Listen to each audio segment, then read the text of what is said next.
오늘의 헤드라인입니다. 장마가 끝나지도 않았는데 전국에 폭염특보가 내려지는 등 올여름 무더위도 심상치 않아 보입니다.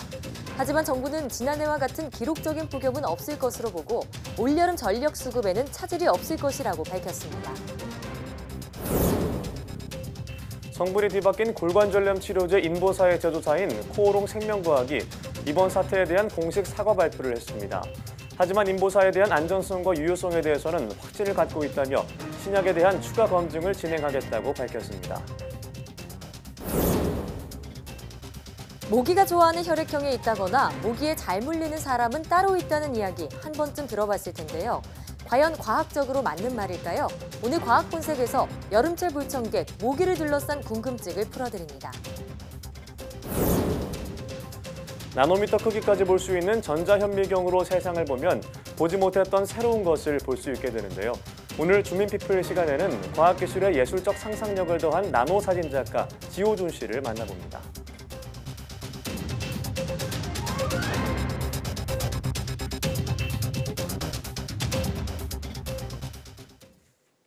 여러분 안녕하십니까? 사이언스투데이입니다. 장마도 끝나지 않았는데 무더위가 이어지면서 올여름 전력 수급을 걱정하는 목소리가 나오고 있습니다. 정부는 일단 지난해와 같은 폭염은 없을 것으로 보인다면서 최악의 상황에도 전력 수급에는 문제가 없을 것이라는 입장입니다. 홍선기 기자가 보도합니다. 111년 만에 기록적인 무더위가 찾아왔던 지난해 여름. 가정이고 사무실이고 에어컨 실외기는 쉴 새 없이 돌았고 전력 사용량은 날마다 역대 최고치를 갈아치우며 치솟았습니다. 올해도 7월 초부터 무더운 날씨가 계속되면서 전력 수급을 걱정하는 목소리가 나오지만 정부는 공급 능력이 충분하다는 입장입니다. 먼저 지난해와 같은 극한의 무더위는 없을 것이라는 기상 예보가 한시름 놓게 하고 있습니다.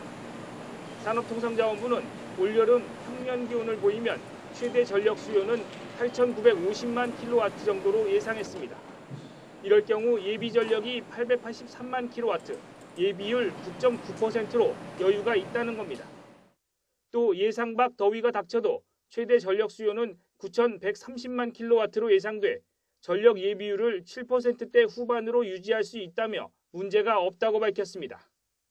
정부는 올여름 폭염 가능성은 낮지만 최악의 더위까지도 대비했다며 전력 수급은 문제가 없을 것이라고 장담했습니다. 최근 30년 중 가장 더웠던 3개년의 평균 기온과 전기요금 누진제 완화에 따른 전력 사용 증가 예상을 종합해 전력 사용량을 예측했습니다. 그런 예측 위에서 전력 예비율도 가장 더운 시기를 기준으로 7.7%를 유지하도록 했습니다. 전력당국은 발전소의 갑작스러운 정지 등 만일의 상황까지 대비해 추가 예비자원 904만 킬로와트가량을 확보한다는 계획입니다. 추가 예비자원은 준공 허가를 앞둔 발전소 시운전과 석탄화력발전기 출력을 일시적으로 높이는 방법으로 확보하기로 했습니다. YTN 홍성기입니다. 이우석 코오롱 생명과학 대표가 의약품 성분이 뒤바뀐 골관절염 유전자 치료제 인보사 K주의 품목 허가 취소에 대해 사과했습니다. 다만 인보사의 안전성과 유효성은 확신한다며 기존 입장을 고수했습니다. 이우석 대표는 서울시 중구 프레스센터에서 기자간담회를 열고 인보사가 식품의약품안전처의 품목 허가 취소 결정을 받아 환자와 투자자, 의료계에 심려와 혼란을 끼친 데 대해 회사 대표로서 진심으로 사과드린다고 말했습니다. 이 대표는 세포의 유래를 착오했고 그 사실을 불찰로 인해 인지하지 못한 채 허가를 신청해 승인받았다며 그럼에도 불구하고 인보사의 안전성과 유효성에 대해서는 확신을 갖고 있다고 강조했습니다. 이 대표는 미국 코오롱 티슈진과 함께 미국 임상 3상을 이른 시일 내 진행할 수 있도록 최선을 다하고 신약으로서의 가치를 추가 검증하겠다고 말했습니다.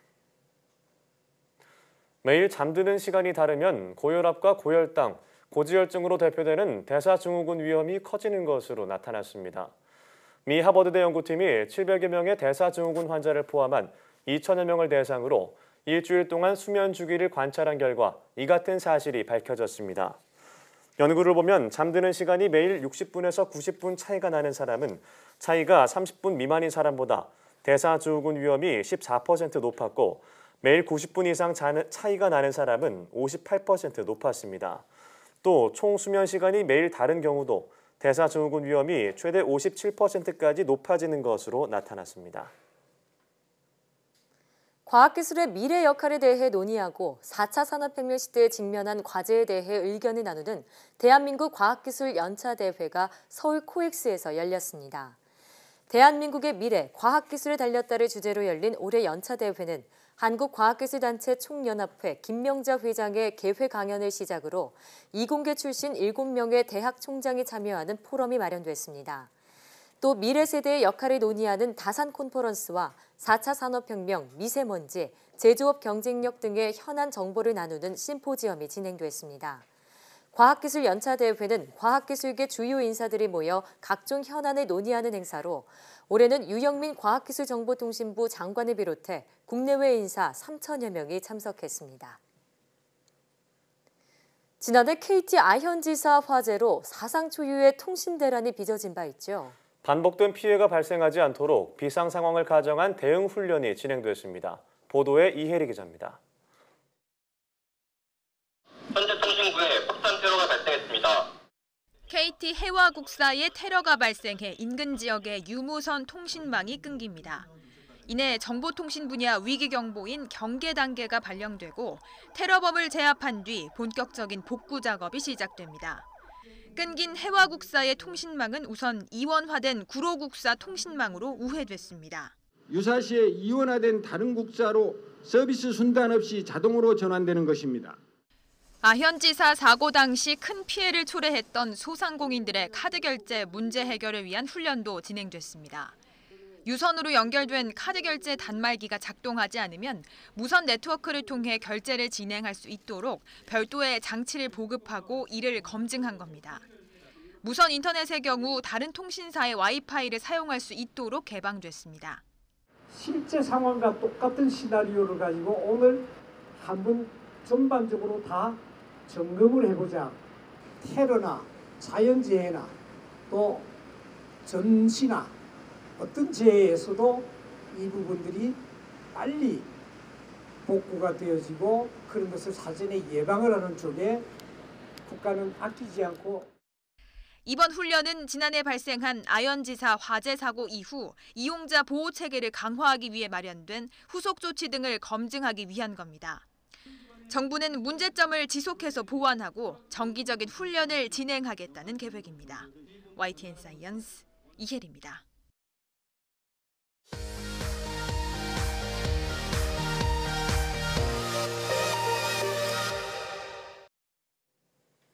화제 뉴스를 골라 과학 기자의 시선으로 분석하는 과학 본색 시간입니다. 네, 오늘은 이동은 기자와 함께하겠습니다. 어서 오세요. 네, 안녕하세요. 네, 오늘 준비한 첫 소식은 뭔가요?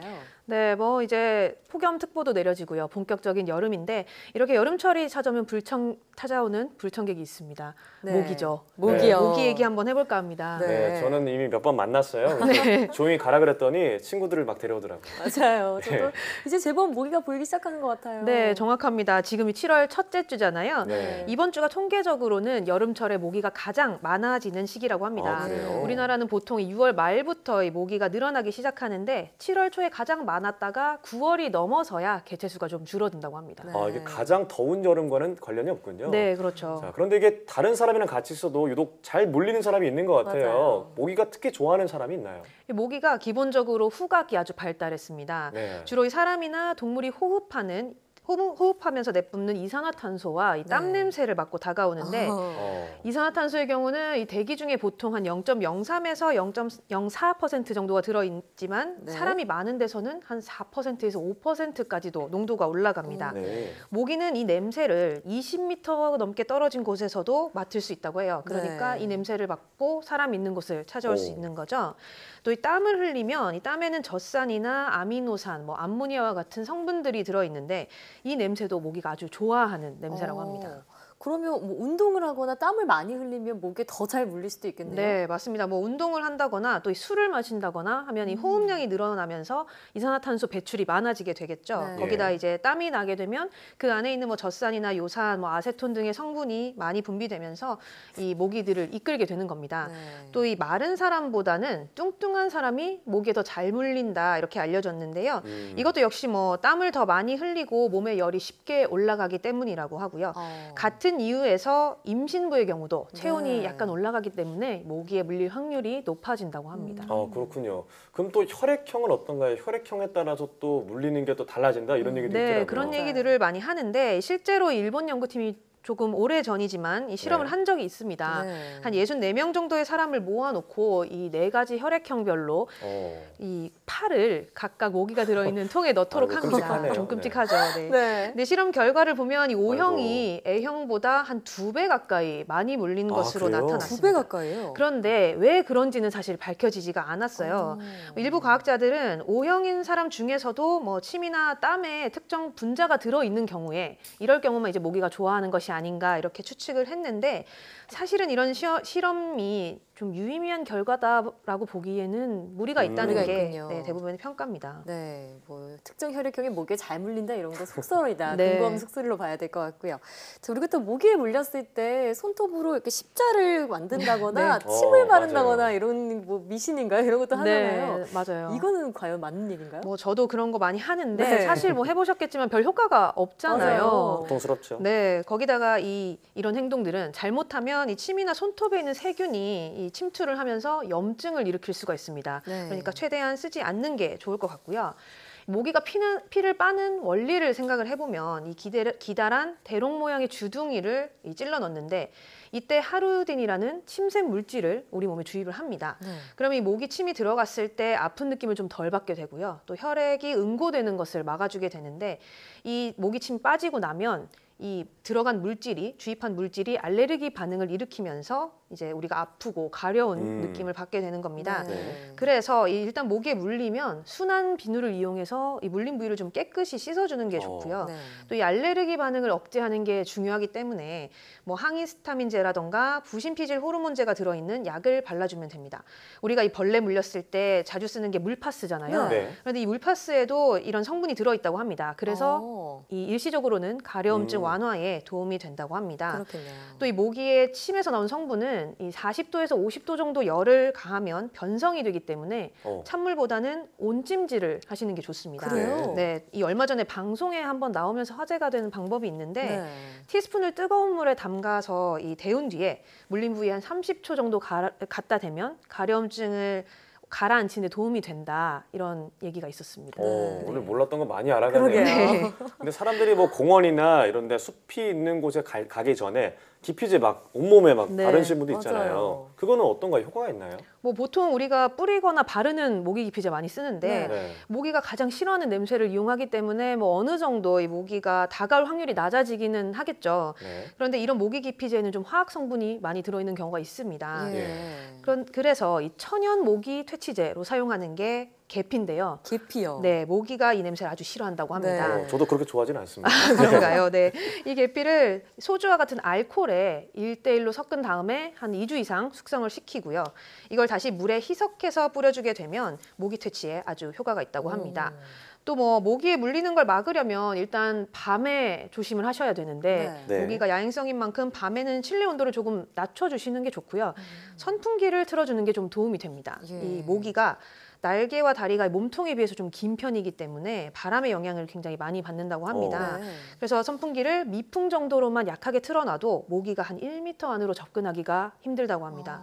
또 이 선풍기 바람을 쐬게 되면 몸에서 나오는 이산화탄소나 뭐 이런 땀 냄새들을 분산시키는 효과가 있어서 모기가 목표물을 찾는데 방해를 받게 된다고 합니다. 그래요. 네. 여름철에는 무더위와 모기를 쫓기 위해서라도 잘 때 약하게 선풍기 바람 좀 틀어놓고 자야겠습니다. 네. 네. 다음 소식으로 넘어가 보죠. 네, 우리가 흔히 지하상가 많이 지나다니잖아요. 네. 혹시 뭐 지하상가에서 공기가 좀 나쁘다거나 뭐 좀 특이한 냄새가 난다거나 이런 느낌 받으신 적 있으신가요? 뭐 사람이 많다 보니까 네. 답답하다는 정도는 느꼈어도 냄새까지는 잘 모르겠는데. 그렇죠. 뭔가 특유의 냄새가 있는 것 같긴 해요. 예.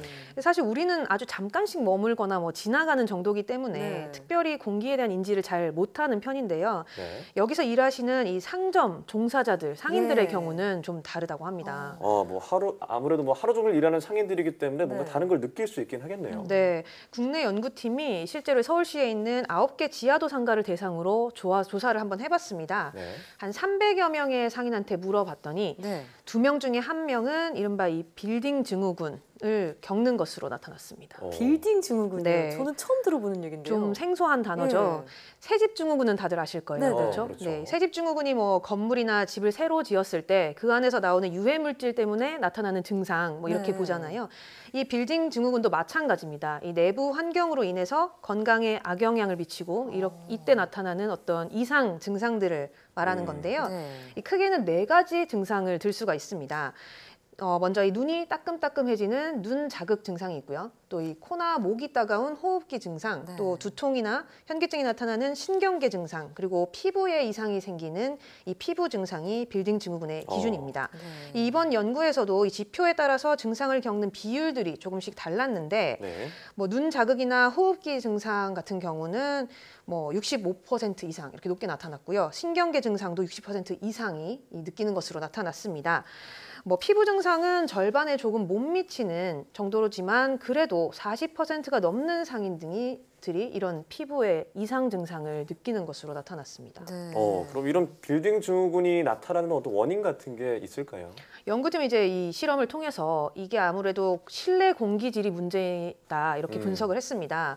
이 상인들의 경우에 실내 공기질이 나쁘다고 생각했을 때 네. 이런 증후군이 나타나는 비율이 더 높은 것으로 나타났기 때문인데요. 네.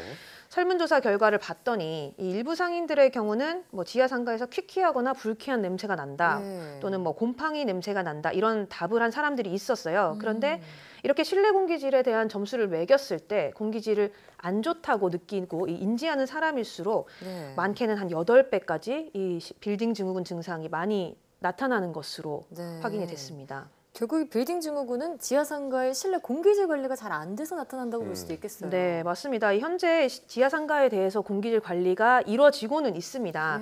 그런데 이 보통은 우리가 지나다니는 이 통로 쪽에서 측정을 하기 때문에 일반 이 고객들의 건강 관리에 초점이 맞춰져 있거든요. 보행자 위주군요. 그렇죠. 네, 그렇지만 이 상점 내부와 통로에는 공기질이 좀 차이가 있을 수 네. 있잖아요.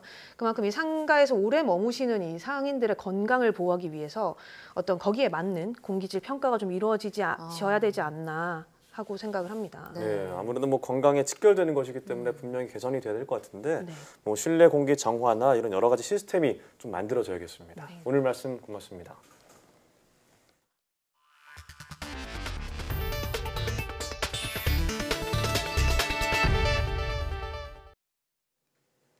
다른 사람의 특허권을 의도적으로 침해하면 손해액의 최대 3배까지 배상하는 징벌적 손해배상제도가 시행됩니다.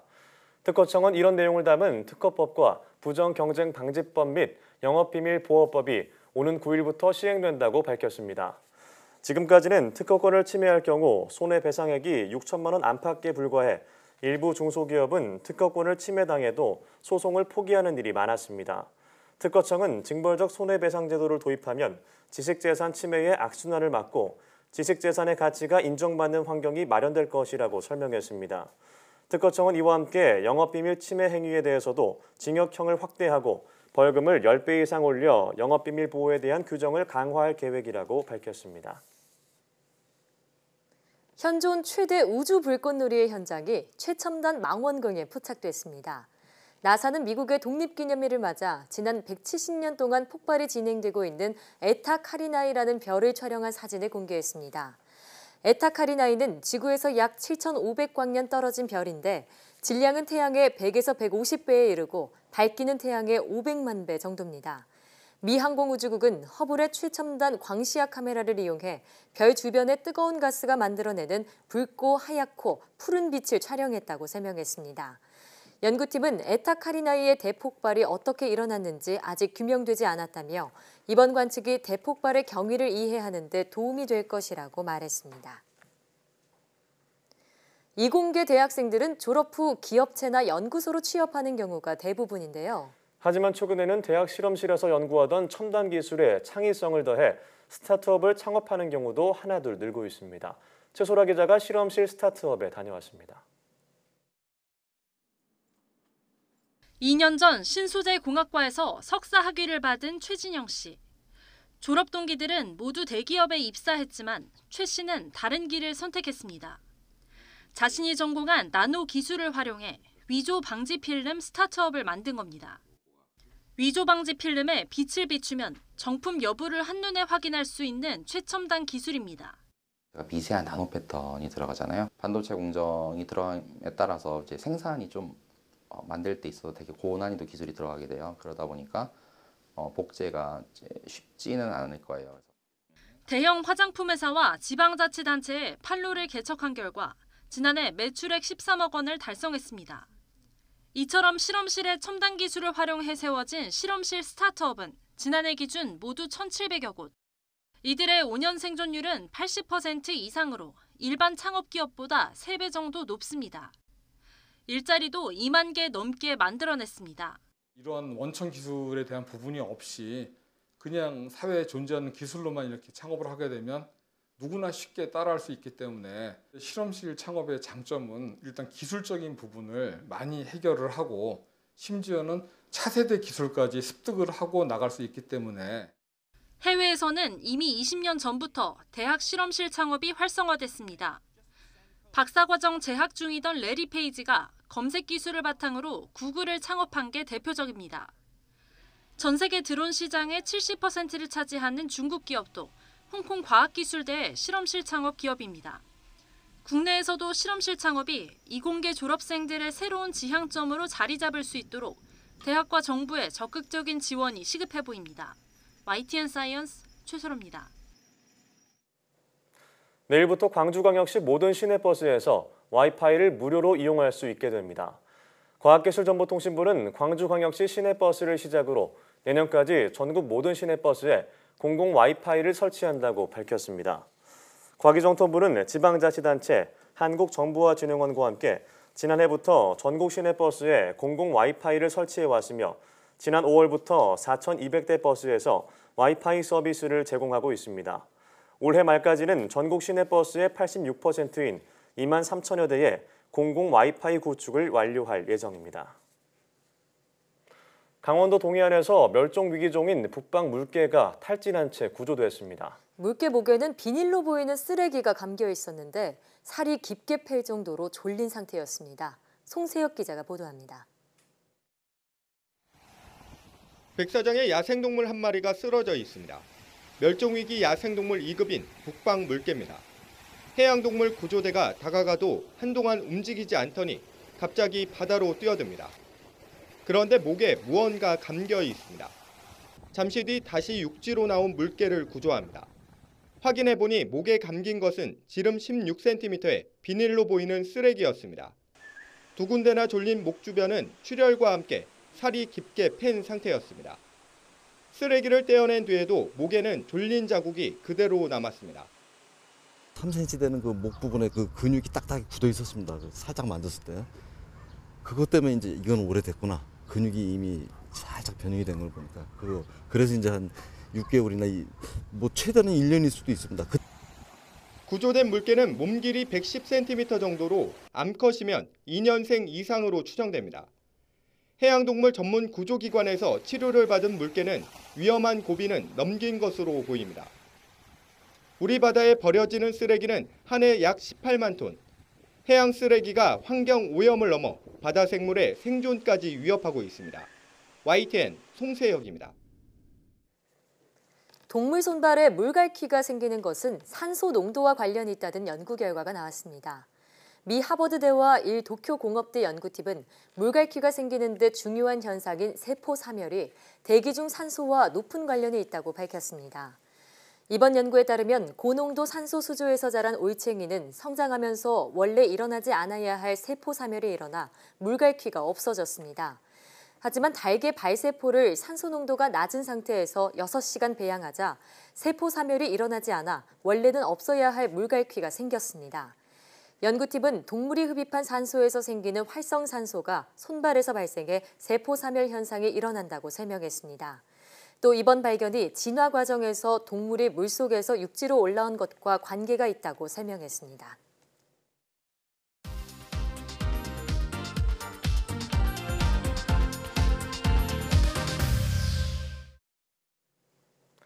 일상에서 흔히 보는 대상을 현미경으로 바라본다면 어떤 세계가 펼쳐질까요? 이런 재미있는 상상력으로 과학과 예술을 접목한 분이 있다고 합니다. 네, 오늘 주민피플에서는 나노 사진 작가 지호준 씨와 함께 이야기 나눠보겠습니다. 어서 오세요. 네, 안녕하세요. 네, 반갑습니다. 네, 반갑습니다. 자, 작가님께서는 현미경을 통해서 세상을 바라보고 그걸 통해 사진 작업을 하고 계시다고 알고 있는데요. 네. 현미경을 통해 들여다본 세상은 어떤 세상인가요? 그래서 제가 사진 몇 장을 준비해봤습니다. 직접 보여주시려고요? 네. 이게 뭐죠? 이 작품은 무엇을 찍은 걸까요? 와, 뭔가 산맥, 산들. 약간 좀 불이 활활 타오르는 것 같기도 하고요. 산수화 같기도 하고요. 이 작품은 제가 그 대학원 시절에 네. 연구실에서 키우던 강아지가 싼 배설물을 현미경으로 변이라고요? 예, 촬영한 이미지입니다. 네. 네. 전혀 그렇게 안 보여요. 네. 그래서 강아지 배설물 안에서 저는 이제 정선의 금강 전도를 찾았습니다. 맞아요. 어디 비교해 볼까요? 오, 그럴싸해요. 네. 이름을 금강 변도라고. 네. 또 다른 사진도 준비하셨다고요? 예, 다음 사진도 보여드리겠습니다. 네. 오, 이 사진은 브로콜리 무엇으로 같기도 보이세요? 하고요. 브로콜리, 나무.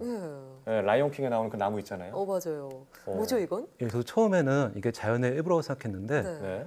제가 카이스트에서 이제 공부를 할 때 우연히 나무 한 그루가 찍힌 사진을 봤습니다. 네.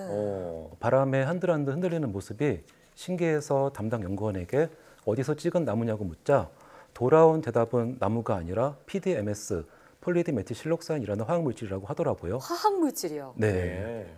그 소재의 전자비을 조사해서 만든 나노트리라는 연구물이었어요. 네. 오른쪽은 뭔가요? 예, 그 왼쪽은 약 3만 배, 오른쪽은 4,500배로 전자명통에서 확대한 것입니다. 오른쪽을 더 확대하면 왼쪽처럼 보이는 거군요. 예, 맞습니다. 와, 자, 어떤 우연한 계기를 통해서 이 현미경의 세계에 빠지게 되셨을 것 같은데 그 처음 봤을 때 그 느낌이 어땠는지도 궁금한데요. 우연히 본 사진 한 장이 현미경 사진 세계에 입문한 계기가 된 것이었는데요. 자연의 일부라고 여기던 형체가 전혀 다른 물질이었다는 걸 알고 나자 그동안 제가 사진을 찍으면서 쌓아온 모든 지식과 경험들이 한순간에 허물어지는 것 같았어요. 그러니까 당연하다고 생각한 경험 하나로 사물의 이미지를 단정지었던 지난날의 제 모습이 굉장히 좀 부끄러워지는 순간이었습니다. 그러니까 현미경 속 세상이 평상시 갖고 있던 어떤 고정관념을 깨준 계기가 된 거네요. 네, 그렇습니다. 네. 자, 그때를 계기로 지금까지 활발하게 작품 활동을 해오고 계신데 어떤 활동을 하고 계신지 소개해 주신다면요. 우리가 보는 대상은 당연히 이런 것이다 라는 틀을 깨고 싶었고요. 우리가 보는 세계의 절대적인 진실은 무엇일까라는 고민으로 첫 번째 프로젝트를 시작했습니다. 나노와 그래피의 합성어인 나노그래피라는 제목이었는데요. 전자현미경을 통해 본 미시세계를 가공하고 빔 프로젝터를 일상 공간에 투사해서 그 장면을 사진 촬영하는 방식으로 진행했습니다.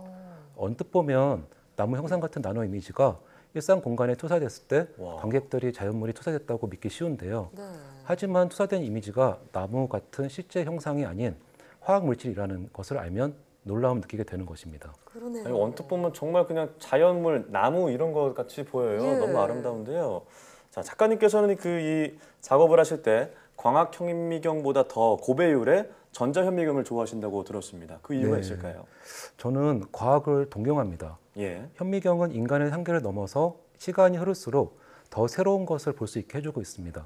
머리카락을 1000분의 1로 쪼갠 나노미터까지 확대할 수 있는 전자현미경을 광학현미경보다 선호하는 이유는 기술적인 이유도 있겠지만 전혀 상상할 수 없는 세계를 볼 수 있고 그 이상의 상상을 해볼 수 있게 해주기 때문입니다. 네, 사실 저는 현미경이 학창 시절 과학 실습 시간에 좀 보는 게 전부인 것 같아요. 그런데 작가님께서는 이렇게 자주 새로운 세상을 현미경을 통해서 마주하시니까 일상을 바라보는 이 일상생활 풍경을 바라보는 시각에도 영향을 미치지 않았을까 이런 생각이 드는데 어떤가요? 네, 그렇죠. 일상에서도 미시세계에 대한 탐면은 계속 되었었고요.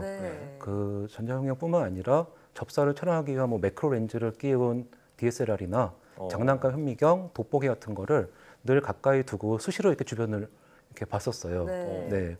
근데 평범한 사물일수록 더 유심히 관찰했는데 그러던 어느 날 방 안에 돌아다니던 작은 동전 하나가 재미있는 상상의 세계를 저를 이끌었습니다. 그 동전은 미국의 원센트였는데요. 현미경으로 바라본 원센트에 그려진 링컨 대통령의 모습은 굉장히 거대한 조각상 같았어요. 셀 수 없는 흠집과 녹들이 거대한 상처와 시간의 흔적으로 보였습니다. 그리고 흑인 노예를 해방했던 그의 업적과 역사가 떠올랐어요. 마침 그 당시에 최초의 흑인 대통령 오바마가 당선되었는데요. 저는 순간 오바마와 링컨이 만나면 어떨까 같은 상상을 해봤습니다. 그래서 저는 전자미경으로 원센트를 확대해서 부분들을 한 장 한 장 붙이고 최대 3m까지 작품을 제작했습니다. 최대 3m요? 네. 오바마 기사를 모으고 광학 현미경으로 확대해 원센트 속 링컨을 만나게 해서 시간과 공간을 초월하는 만남을 스토리텔링 해보았는데요. 제목은 코인시던스, 우연성이라는 프로젝트명으로 세계 각국의 동전들과 관련된 신문 기사를 통해 흥미로운 역사적 만남을 표현해봤습니다.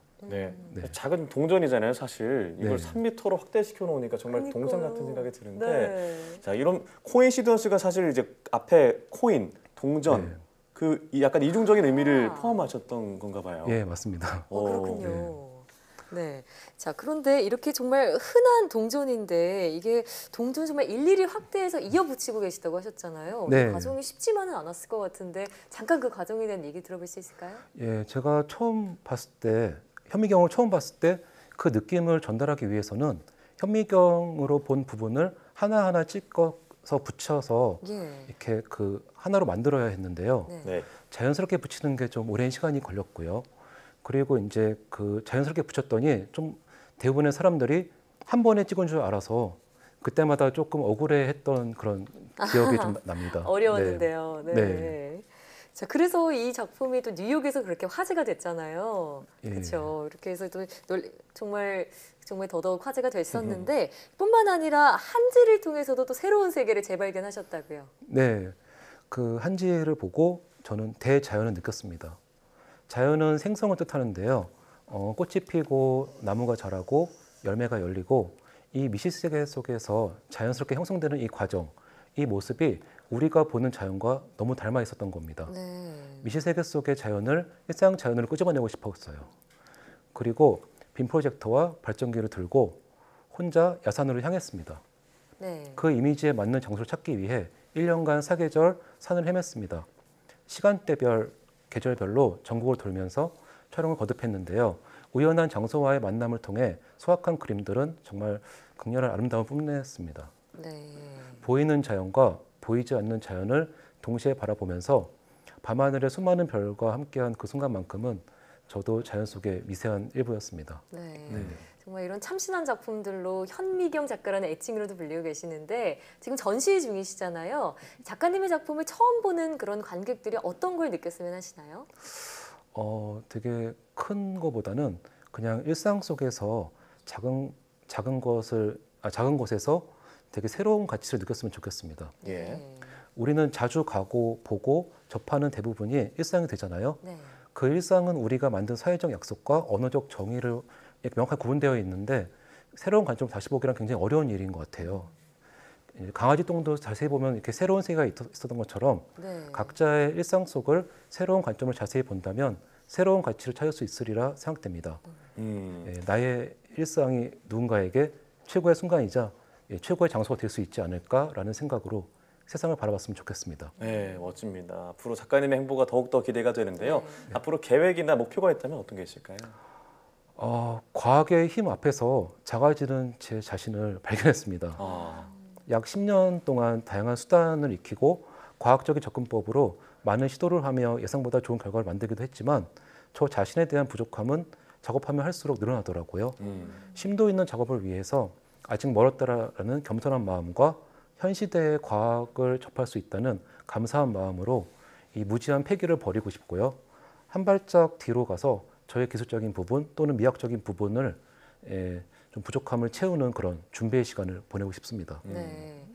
보이는 게 다가 아니다라는 작가님의 메시지가 작품을 보는 사람들 저마다 각각 다른 생각을 떠올리게 할 것 같아요.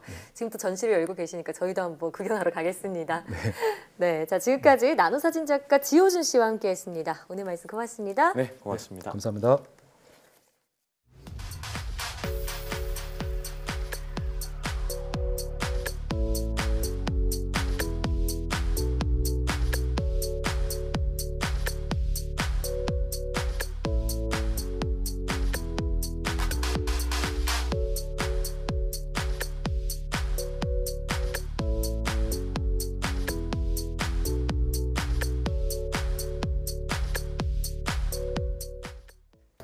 모기는 냄새뿐만 아니라 색에도 반응합니다. 남색이나 검은색처럼 어두운 색상의 옷을 좋아한다고 하니까요. 모기에 물리지 않으려면 밝은 색상의 옷을 입는 것이 좋겠습니다. 네, 또 모기는 집안의 각종 배수구나 물이 고인 습한 환경에서 알을 낳고 번식하는데요. 때문에 고인물을 제거하거나 모기 유충 살포제를 주기적으로 뿌려주는 게 좋다고 하네요. 네, 창문에 방충망 설치는 기본이죠. 싱크대나 욕실의 배수구를 통해서도 모기가 들어올 수 있으니까요. 저녁에는 배수구의 뚜껑을 덮어놓는 것이 좋겠습니다. 네, 올여름은 모기 걱정 없이 시원하게 보내시길 바랍니다. 사이언스 투데이 오늘 저희가 준비한 소식은 여기까지입니다. 함께해 주신 여러분 고맙습니다.